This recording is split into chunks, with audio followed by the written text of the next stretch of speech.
अस्सलाम वालेकुम नाज़रीन, महरान टीवी न्यूज़ में आके भलीकार मां है फराशा सब खां पहिरियों हिकु नज़र हेडलाइन ते। ईरान जे क़ौमी सलामती जो सरबराह अली लारेजानी इसराइल जे हमले में शहीद। ईरान तस्दीक करे छॾी, हमले में अली लारेजानी जे पुट ऐं मुआविन बि शहादत माणी।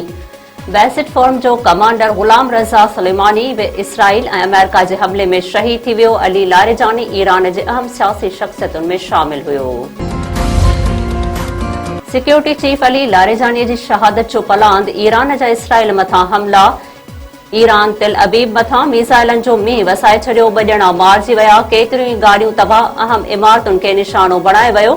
ईरानी पासदारनि इनकलाब चयो आहे त ताज़े हमले में इसराइल मथां 100 खां वधीक मिसाइल दुरुस्त निशाने ते लॻा आहिनि। ईरानी सदर चयो आहे त इसराइल खां अली लारेजानी जी शहादत जो सख़्तु जवाबु वरितो वेंदो।